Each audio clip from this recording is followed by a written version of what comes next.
அவனோட அம்மா வெளியில போனப்ப அந்த பையன் கீழே குழிஞ்சு கீழே விழுந்த எரேசரும் எடுக்கிறான். ஆனா கொஞ்சம் நேரம் கழிச்சு அவங்க திரும்பி வந்தப்ப அவன் அதே மாதிரி தான் இருந்தான்.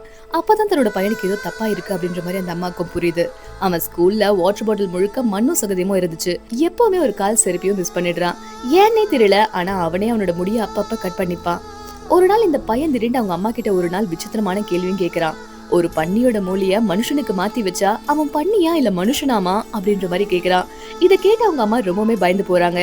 கூட படிக்கிற பசங்க யாராவது இவனை ரொம்ப கொடுமைப்படுத்துறாங்களோன்னு சொல்லி அவங்களுக்கு சந்தேகமும் வருது. அதனால குழப்பத்தோட வந்து ஸ்கூல் பிரின்சிபல் கிட்டயும் பேச போனாங்க.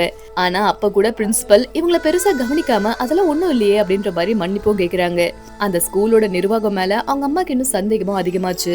திடீர்னு ஒரு நாள் நைட்டு இவன் வீட்டுக்கும் வரல. அவன் வழக்கமா போற இடத்துக்கெல்லாம் அவங்க அம்மா போய் தேட ஆரம்பிக்கிறாங்க. கடைசியில அந்த பாலத்துக்கு அடியில இவனோட சைக்கிளையும் கண்டுபிடிக்கிறாங்க. அந்த இருட்டு குக்க மாதிரியான ஒரு இடத்துல தனக்குள்ளேயே பேசிட்டு அங்க இருக்கிறத பார்த்த இவங்க அம்மா இவனை போய் கூட்டிட்டு வீட்டுக்கு வர வழியில அவங்க அம்மா ஏதோ சில வார்த்தையோ சொன்னாங்க. ஆனா அதுக்குள்ள திடீர்னு இவன் ஓடிட்டு இருந்த கார்ல அப்படியே குதிக்கவும் செய்யறான். நல்ல வேலையா அவனோட கால சின்ன காயம் தான் பட்டுச்சு. டாக்டர் அவங்க அம்மா கிட்ட ஒரு விஷயம் சொல்றாரு. அதாவது அவனோட காதுல இருக்க காயம் கார்ல இருந்து குதிச்சனால வந்தது இல்ல அப்படின்ற மாதிரி சொல்றாங்க. அப்படி சொன்னதுமே அந்த அம்மாக்கு விஷயம் என்னன்னு முழுசா தெரிஞ்சுக்கணும் அப்படின்ற மாதிரி வெறிய அலைய ஆரம்பிக்கிறாங்க. ஆனா அவன் எதை பத்தியும் பேச மாட்டேன் அப்படின்ற மாதிரி சொல்லிடுறான்.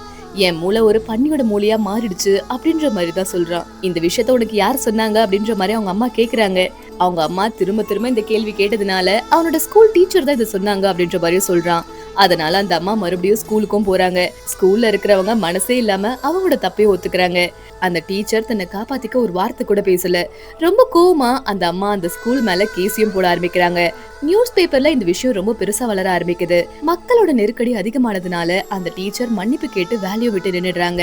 ஆனா தனக்கு அநீதி நடந்துருச்சுன்னு சொல்லி அந்த டீச்சரும் நினைக்கிறாரு. அந்த டீச்சரும் நான் உங்க பையனை ஒண்ணுமே பண்ணல அப்படின்ற மாதிரி தான் சொல்றாரு. உண்மையிலே உங்க பையன் தான் மத்த பையங்களை கொடுமை பண்றான் அப்படின்ற மாதிரி சொல்றாங்க. ஆரம்பத்துல அந்த அம்மா நம்பல. ஆனா வீட்டுக்கு வந்தப்ப எதிர்பாராத விதமா அவனோட ரூம்ல ஒரு லைட்டர் ரூம் கிடைக்குது.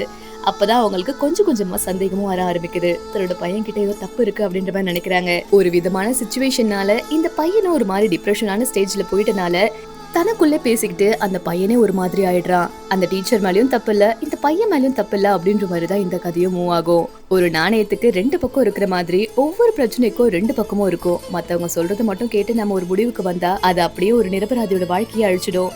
உண்மையான குற்றவாளி யாருன்னு தெரியாம நம்ம யாரையுமே தண்டிக்க கூடாதுன்னு இந்த கதையிலயும் அந்த டீச்சர் தேவையில்லாம தண்டிக்கப்பட்டாருல.